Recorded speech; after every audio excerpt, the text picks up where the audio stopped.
It began like a spark in dry grass, small, almost dismissible, but destined to ignite into something uncontrollable. The U.S. Congress had seen its fair share of bitter disputes, but no one could have predicted how one pointed insult, tossed with venom across the chamber floor, would spiral into a national drama that captivated millions. The cameras were rolling. The microphones were hot. The stakes? Higher than most realized at first glance. Because this wasn't just a political jab, it was a collision of worldviews, identities, and the raw, unfiltered passions of two powerful women unafraid to wield their voices like weapons. Ilhan Omar versus Nancy Mace. Two names that already carried weight. Two women who, in their own ways, symbolized competing visions of America's future. And when they clashed, the echoes didn't stop at the Capitol walls, they reverberated across dinner tables, Twitter feeds, and news cycles from coast to coast. But let's rewind. Let's step back into the precise moment it began, the moment when Nancy Mace leaned forward, locked eyes on Omar, and let slip the words that would become a political earthquake. It was supposed to be a routine session, debates, speeches, and predictable party line sparring. But that day, the atmosphere was charged, unusually tense. Members shuffled in their seats, sensing something different, though they couldn't yet put a name to it. The cameras, those ever-hungry sentinels, waited for a spark. And then it happened. Nancy Mace, with her signature sharp tone, unleashed a verbal dagger. The insult cut straight at Omar, not just her politics, not just her policies, but something far deeper. It carried undertones of dismissal, belittlement, even an unspoken accusation that hovered in the air like smoke. For a second, silence. The chamber froze. Every head turned. And then, the explosion. Gasps rippled across the room. Staffers whispered nervously. A few tried to laugh it off, but their smiles faltered under the sheer intensity of what had just been said. Omar's face betrayed no panic, but her eyes, sharp, unflinching, told a story of controlled fire. The insult had landed. But what no one realized, not even Mace herself, was that the response it would provoke would transcend politics. It would spark debates about race, religion, womanhood, patriotism, and the very boundaries of American identity. This wasn't just another congressional spat. This was a cultural flashpoint, a drama scripted not by Hollywood but by the raw collision of ideology and ego. And for America watching at home, it was impossible to look away. The news cycle wasted no time. Within minutes, phones buzzed with push notifications. Nancy Mace sparks outrage with comment targeting Ilhan Omar. Clips circulated like wildfire. TikTok edits, Twitter threads, Instagram reels, all dissecting every syllable, every micro-expression. For Omar, this was not new territory. She had been insulted before, targeted before, framed as an outsider in the country she served. But this time, it felt different. The insult wasn't just personal. It was performative, a stage-crafted strike meant to score applause in some corners and scorn in others. And for Nancy Mace, the gamble was high. She knew the cameras were watching. She knew her words would ricochet into headlines. But what she didn't calculate was how the firestorm would escape her control. Because the moment you turn someone like Ilhan Omar into a villain in your narrative, you awaken her supporters, her defenders, and a wider audience ready to rally behind a symbol. And Omar, calm, collected, deliberate, understood that better than anyone. But here's the question America was asking in that moment: would Omar strike back? Would she absorb the insult in silence, or would she unleash a counterattack that could reshape the political battlefield? The cameras zoomed closer. Social media braced. The chamber held its breath. And as Omar leaned into the microphone, preparing to respond, one thing was certain: the clash between these two women would not be forgotten. Because this wasn't just a fight. This was a reckoning. A battle not only of words but of narratives. A story of insult, fire, and fallout. And it was only just beginning. What Omar said next didn't just answer Mace's insult, it set off a chain reaction that left the entire country reeling. But before we get to that moment, let's peel back the layers and understand why this clash carried the weight it did. Because behind every insult lies history. Behind every clapback lies a movement. And behind this story lies a truth about America itself. The moment after the insult was like a suspended heartbeat, an inhale that never seemed to end. Every eye, every camera, every microphone tilted toward one figure, Ilhan Omar. She didn't flinch. She didn't blink. Her silence, for those first few seconds, said more than any immediate comeback could. Because silence, in that charged chamber, was not weakness. It was calculation. Omar understood that her reply could not just be a reaction. It had to be a statement, one that would echo beyond those marble walls, one that would reverberate in living rooms across America, one that would prove the insult had failed to break her and had instead given her an even larger platform. And so, she let the room breathe. She let Nancy Mace's words hang in the air, unchallenged for a few painfully long seconds, until the tension itself became unbearable. Then, she leaned forward. Her voice, calm but resolute, sliced through the silence. And with each word, she didn't just answer Mace, she dismantled the foundations of the insult itself. It wasn't just what Omar said. It was how she said it. Measured. Controlled. Almost surgical. She didn't raise her voice, but she didn't need to.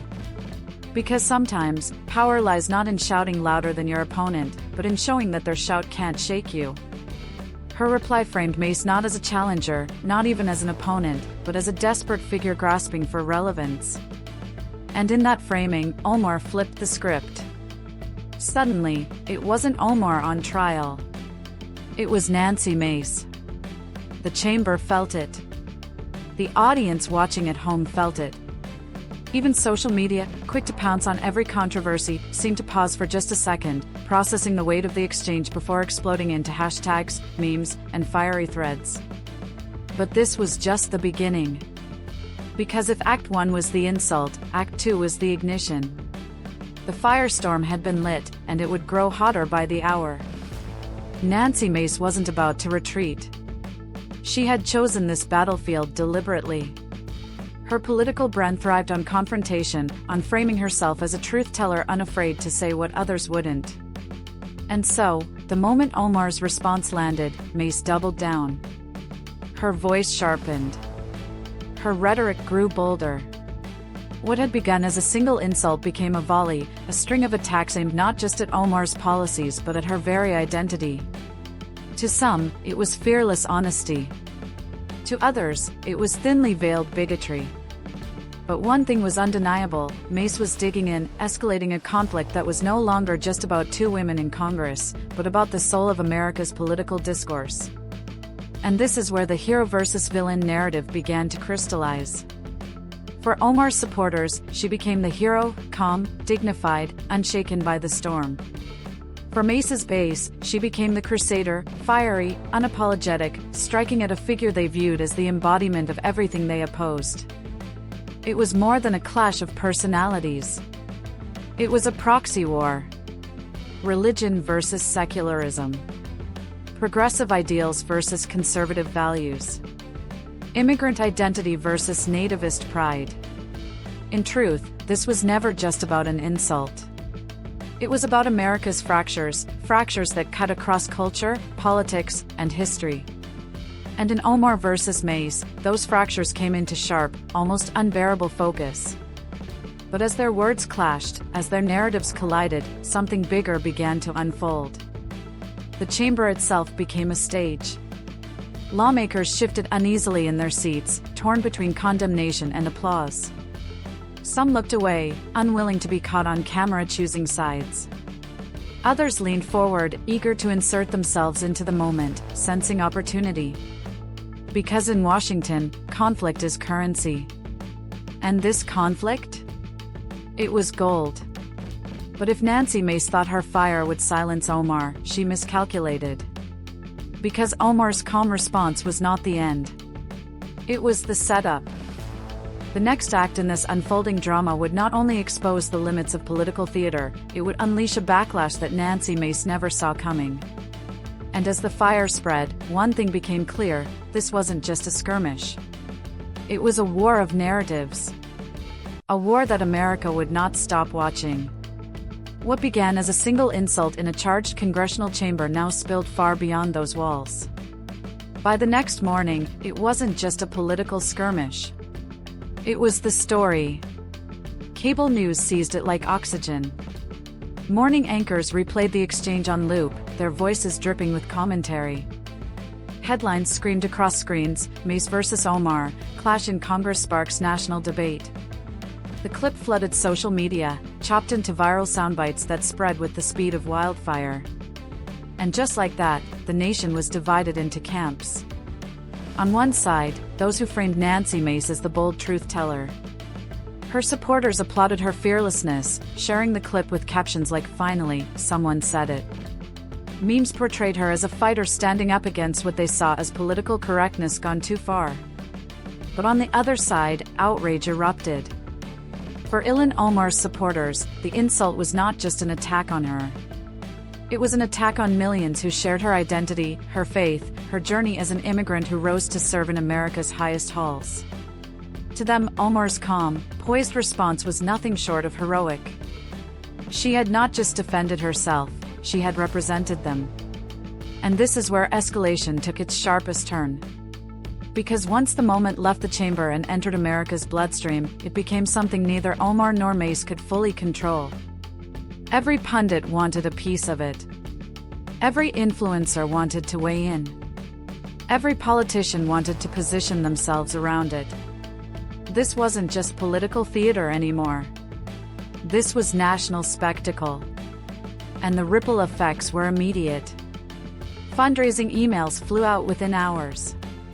Campaigns weaponized the clip, some condemning Mace, some championing her. Donations surged on both sides, as if Americans were casting their votes not at the ballot box, but with their wallets. Omar's team framed her as the victim of hate, but also as the fighter who refused to let hate define her. Mace's team cast her as the warrior unafraid of the radical left. The battle wasn't just about the insult anymore. It was about shaping the narrative of what that insult meant. And in that battle of meaning, the stakes grew higher. Community leaders spoke out. Editorial boards weighed in. Churches, mosques, civic groups, all began to use the exchange as a symbol either of courage or of cruelty, depending on their view. At rallies, chants began to include the names Omar and Mace. Supporters on both sides began wearing t-shirts, waving signs, and turning this clash into a rallying cry. It was no longer two women in Congress. It was two Americas. And yet, even as the nation argued, something more insidious was happening. The more the firestorm raged, the more extreme voices began to dominate. Social media became a battleground of vitriol. Comments threads devolved into insults mirroring, and often amplifying, the very words Mace had used. It wasn't just political division. It was personal. It was cultural. It was raw.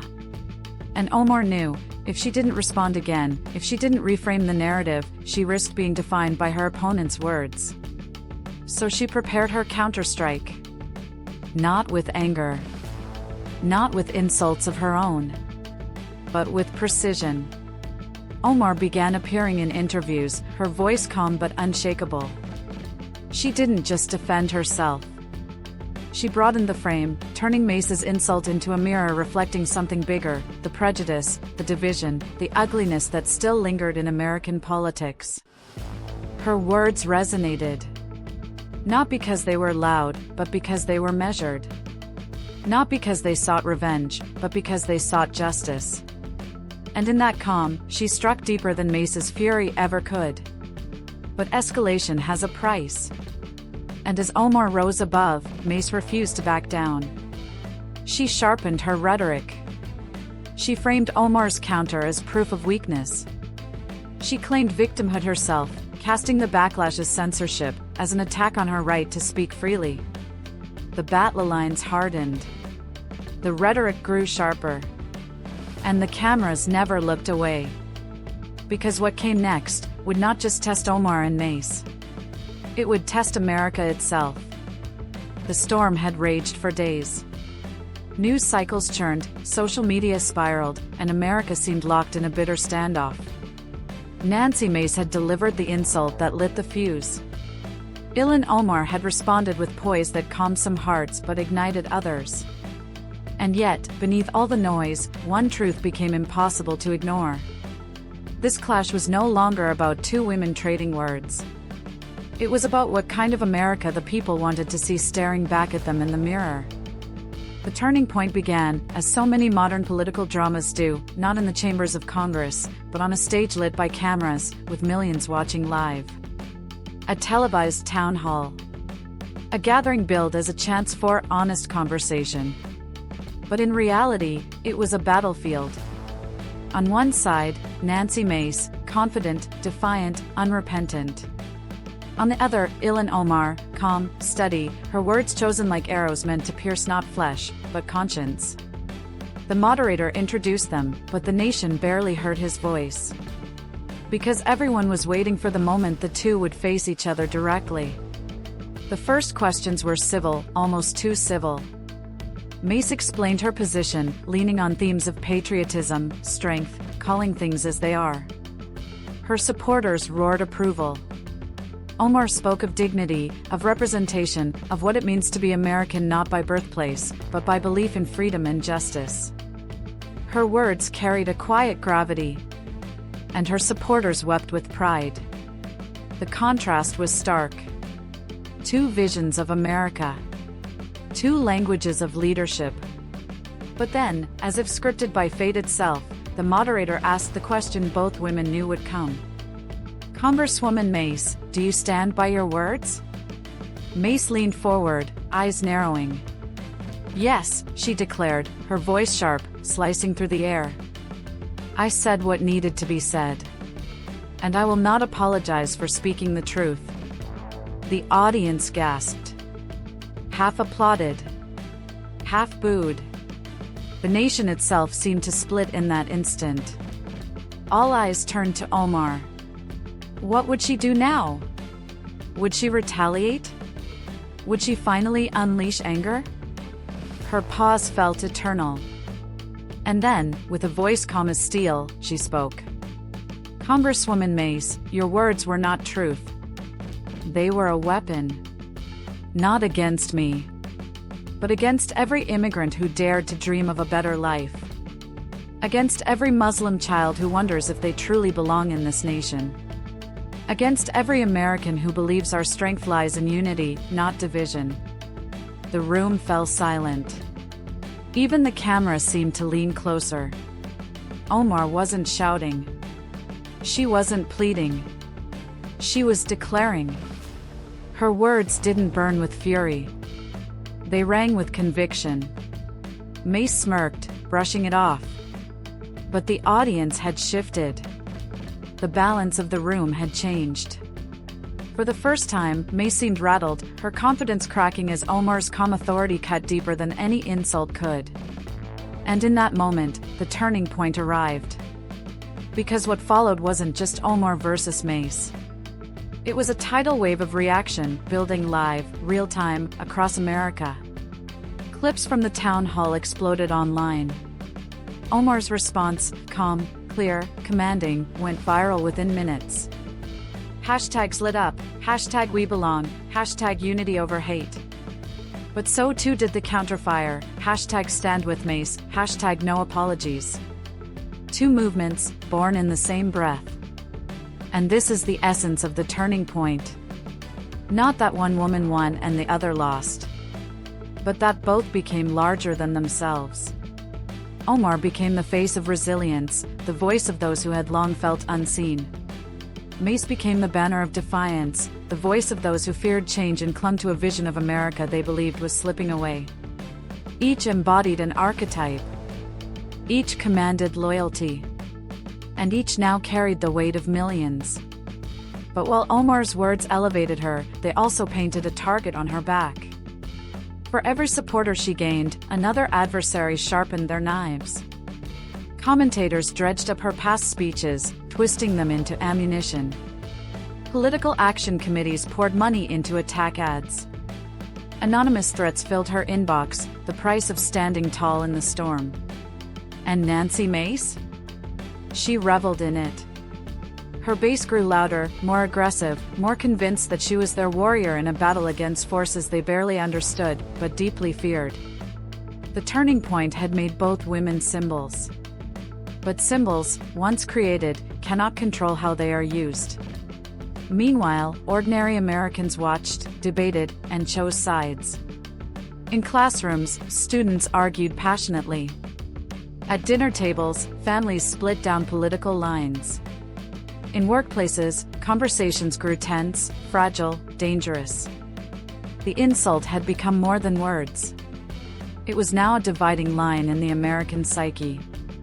And still, both women pressed forward. Neither backing down. Neither willing to cede ground. Because in this war of narratives, retreat was not an option. And so, America reached its moment of reckoning. Omar stood for unity, dignity, belonging. Mace stood for bluntness, toughness, unfiltered truth. Both drew blood, not with fists, but with words that echoed like cannon fire across the nation. The turning point had arrived. And the aftermath would decide not just their careers, but the very story America tells about itself. When the cameras dimmed, when the applause and jeers faded into memory, the true battle began. Not in town halls, not in chambers, not even in press conferences, but in the hearts and minds of the American people. Because what Ilhan Omar and Nancy Mace had unleashed was not just a viral moment. It was a fault line. And once a fault line opens, it spreads. It cracks through communities. It splits friendships. It shakes the very ground of a nation. In Minnesota, Omar's district burned with pride. Murals appeared overnight on brick walls, painted by young hands declaring "We belong." Mosques filled with emotion, not just prayer. Mothers whispered to their children, "See? You are American enough. Never doubt it." For them, Omar had not simply defended herself. She had defended them all. She had stood in their place and answered an insult they had carried for years in silence. But in South Carolina, Nancy Mace's supporters erupted with equal passion. Rallies swelled, flags waved, voices roared, no apologies. To them, she was a hero who dared to say what others were too afraid to say. Her refusal to bend, her defiance in the face of condemnation. This was proof, they believed, that she was the fighter their America needed. They cheered her as the one who would not be silenced by political correctness. The one who would not kneel before the judgment of social media mobs. Two Americas. Living side by side. Looking at the same event and seeing two different truths. The insult, the fire, the fallout. It had not resolved division. It had deepened it. The line between Omar and Mace had become the line between belonging and exclusion, unity and defiance, the dream of one America, and the fear of losing another. But for Omar, the aftermath was not without cost. Death threats multiplied. Her staff worked double shifts, fielding both love and hate, letters filled with gratitude, and letters filled with venom. She bore it with grace, but those closest to her saw the toll. Late nights at her desk. Eyes tired, but spirit unbroken. Every word she had spoken was replayed, twisted, weaponized. And yet, she stood firm. Because to retreat would mean conceding that her belonging in this nation was conditional. And that, she knew, could never be accepted. For Nancy Mace, the aftermath was victory and burden intertwined. Yes, her base rallied stronger. Yes, her name trended nationwide. Yes, her defiance raised her profile higher than ever before. But with notoriety came scrutiny. Critics dissected every past statement, every interview, every association. Her rise to prominence was now shadowed by the question: had she become a symbol of courage or cruelty? The cameras followed her relentlessly. Each smirk, each soundbite, each declaration was amplified. And though she carried herself as unshaken, even allies began to whisper behind closed doors. Is she lifting us up, or dragging us down? And while the two women stood at the epicenter of this storm, America itself became the stage of a larger play. Television panels screamed in split screens. Social media boiled with fury and celebration. Late-night comedians turned the clash into monologues. Professors dissected it in classrooms. Pastors wove it into sermons. The insult had traveled beyond politics. It had entered the bloodstream of culture. It had become a parable, a test, a mirror. And in that mirror, Americans saw not just Omar and Mace, but themselves. And yet, one question refused to die. One question echoed louder than all the rest. Who truly won? Was it Omar, who had stood tall with dignity and transformed insult into inspiration? Or was it Mace, who had doubled down, weaponized defiance, and rallied a new wave of loyalty? The truth was simpler and more haunting. Neither won. And both won. Because in this new era of politics, victory was not about uniting the nation. It was about solidifying a side. And in that, both women had succeeded beyond imagination. And so the story of Ilhan Omar versus Nancy Mace became something more than a headline. It became a chapter in the American story. A story written not just in policy or law, but in the power of words, the pain of division, and the resilience of a nation still searching for its reflection. Omar carried the banner of belonging. Mace carried the torch of defiance. And America? America carried the weight of both. In Washington, the echoes of the clash refused to fade.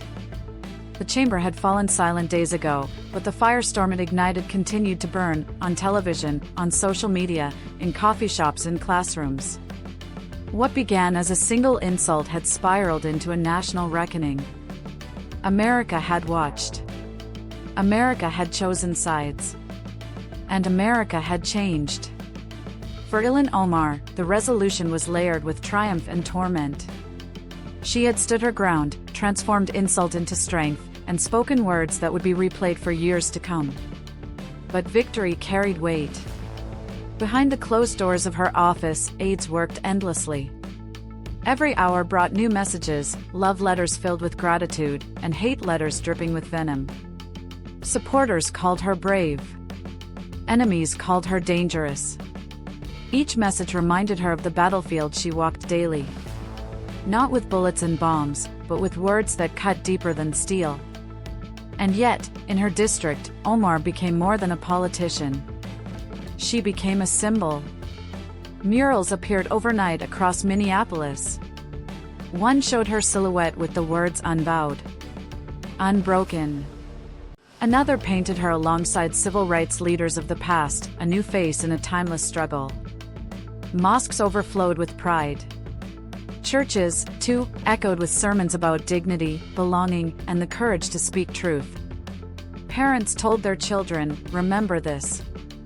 Remember what strength looks like." But not everyone painted murals. Across conservative talk shows, pundits roared. "She's playing the victim card," some barked. "She's twisting the truth for her agenda," others sneered. Clips of her response were replayed, but not always in full. Some edits sliced her words, reframing defiance as fragility, reframing dignity as rage.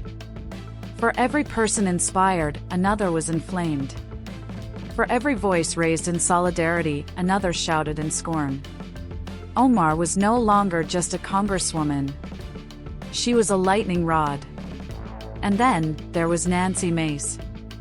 To her supporters, she had struck a blow against what they called political correctness.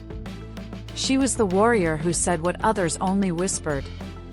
Rallies in her home state swelled with chants of her name. Posters declared, "Mace won't back down." But victory was complicated. Because outside her loyal circle, condemnation thundered. Editorials blistered her words. Moderate allies distanced themselves. Donors asked questions behind closed doors. Will she carry us forward, or bury us in backlash? And Nancy knew, with notoriety came exposure. Every past word was unearthed. Every old interview dissected. Every slip magnified. The price of her fire was not just attention. It was surveillance. Meanwhile, America itself reeled. The clash of Omar and Mace did not remain confined to politics. It bled into culture. It bled into identity. It bled into the dinner tables of millions of families. In one household, a young immigrant girl asked her father, "Dad, will they tell me to go back one day?" The father's silence weighed heavier than any answer. In another home, a boy proudly showed his mother a clip of Mace's speech, saying, "Finally, someone speaking truth." The mother only nodded, proud that her son had found a champion. Two homes. Two truths. One America, divided. The media circus fed the flames. Panel after panel, headline after headline, click after click, all dissecting the insult, the fire, the fallout. Late-night comedians turned it into punchlines. Academics turned it into lectures. Clergy turned it into sermons. Everyone claimed it, shaped it, spun it. But few paused to ask, what does it mean? Because this was not just a clash of two women. This was the collision of two Americas. One demanding inclusion. The other demanding preservation. And both unwilling to yield. Omar, in her calm defiance, carried the banner of belonging. Mace, in her unflinching defiance, carried the torch of exclusion rebranded as courage. Neither admitted defeat. Both declared victory. And in truth, both were right. Because in the new battlefield of American politics, victory was no longer about persuasion. It was about loyalty. And loyalty, once secured, was unshakable. And so, the fallout lingered. Omar's supporters saw her as unbreakable. Mace's supporters saw her as unstoppable. But America saw something else.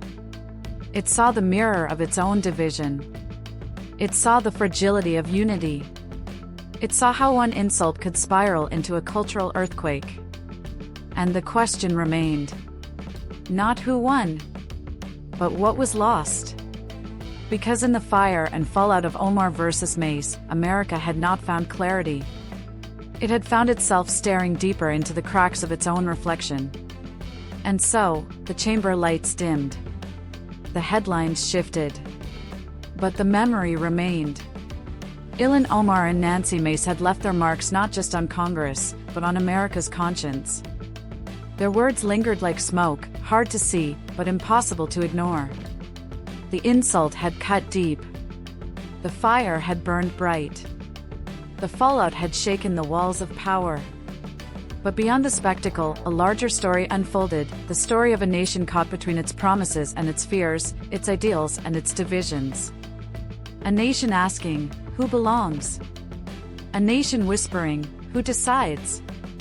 Perhaps the answer lay not in one congresswoman's words, nor in one opponent's attack, but in the millions of reactions that rippled outward. In the cheers. In the jeers. In the silence that followed. Because politics is not built only in chambers. It is built in living rooms, classrooms, and sidewalks. It is built in whispers and in roars. Ilhan Omar walked away branded as both a hero and a villain. Nancy Mace walked away hailed as both courageous and cruel. And America walked away more divided, yet more awake. The clash was over. But the story of belonging, of identity, of what it means to be American, was only just beginning. Because every insult sparks a response. Every fire leaves ashes. And every fallout reshapes the ground beneath us. The question is not whether we will see another clash. The question is when. And when it comes, as it surely will America rise above? Or will America burn again?